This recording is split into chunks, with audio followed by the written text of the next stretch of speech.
مومن آزمائش میں ہے. اب آزمائش کیسے ہوگی یہ کسی کو پتہ نہیں ہے نا. صحیح بات. ہمارے جو ہے پڑوس میں کوئی اندھا ہے تو اس کا جو ہے میٹر وہ تو ہی ہے.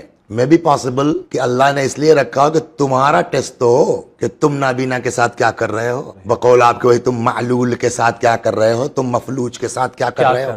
تو بات اسی تک نہیں ہے, نہ جانے کتنوں کا امتحان اس کے ذریعے سے ہے. تو پڑوسی آپ کے ہیں نا, تو اب وہ بھی ضرورت مند ہے.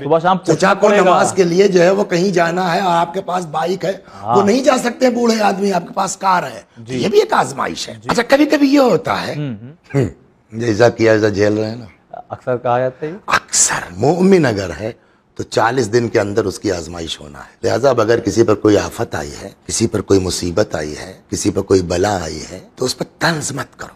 ہو سکتا ہے جو خدا مومن ہونے کی بنیاد پر اس کا امتحان لے رہا ہو, وہ صبر کرے, اس کو اجر ملے, ہم پھنس جائیں. لہٰذا روایت کہتی ہے اگر تم جو ہے وہ اس طرح کے لوگوں کو دیکھو, مصیبت زدہ لوگوں کو دیکھو, اللہ کی حمد کرو. مگر آگے سنیے, مگر دھیرے سے, وہ نہ سننے پائے. آپ غور کر رہے ہیں نا, جیسے فرض کیجئے کہ ایک آدمی جو ہے وہ ہاتھ اس کا ٹیڑھا ہے, آپ کا ہاتھ صحیح سالم ہے نا, اللہ کا شکر ہے, تو وہ فیل کرے گا. امام فرماتے ہیں کہ اللہ کا شکر ادا کرو, حمد کرو.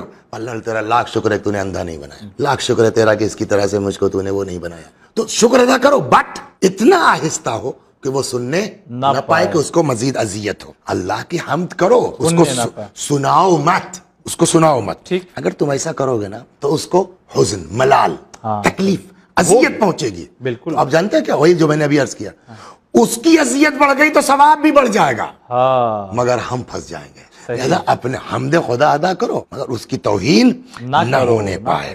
چنانچہ یہاں ایک روایت میں آپ کے ساتھ دعا بتائی ہے ایسے لوگوں کو. فرض کیجئے کوئی جو ہے اپنگ ہے, کسی کا پیر کٹا ہوا ہے, کوئی نابینا ہے, معاذ اللہ کسی کو برس ہو گیا ہے, سفید داغ ہو گیا ہے, کسی بھی طرح کا معلول بقول آپ کے. اگر تم کسی کو دیکھو کہ وہ گرفتار بلا ہے اور اللہ نے تمہارے اوپر نعمتیں نازل کر رکھی, صورت بھی اچھی ہے, شکل بھی اچھی ہے, مال بھی ہے, دولت بھی ہے, گاڑی بھی ہے, گھوڑا بھی ہے, سب کچھ ہے, جلدی سے خدا کی بارگاہ میں فریاد کرو. اب وہ کیا ہے دعا, چھٹے امام سے, کہ امام جعفر صادق علیہ الصلاۃ والسلام فرماتے ہیں کہ اگر تم کسی بلا مصیبت زدہ کو دیکھو, مثلا ہاتھ کسی کا خراب ہے, پیر خراب ہے, آنکھ خراب ہے, کوئی بھی جو ہے وہ کہ آدمی دیکھ کر کے اس کو عام طور میں ہنسی آ جاتی ہے نا, امام فرماتے ہیں کہ اگر دیکھو تو فوراً یہ دعا پڑھو, کیا, اللہم اللہم انی, پروردگارا بے شک میں, نہ میں مذاق اڑا رہا ہوں اس مصیبت زدہ کا, نہ میں فخر کر رہا ہوں, خدا تیری حمد کرتا ہوں تیری عظیم نعمتوں پر جو تو نے ہم کو عطا فرمائی ہے. خدا واقعاً توفیق دے. اور یہ چیز جو ہے نا, ظاہر سی بات ہے کہ اگر کوئی ہینڈی کیپ ہے, کوئی معلول ہے, وہ خود سے ہو گیا ہے, تو اگر اس کا مذاق اڑا رہے ہیں آپ نا,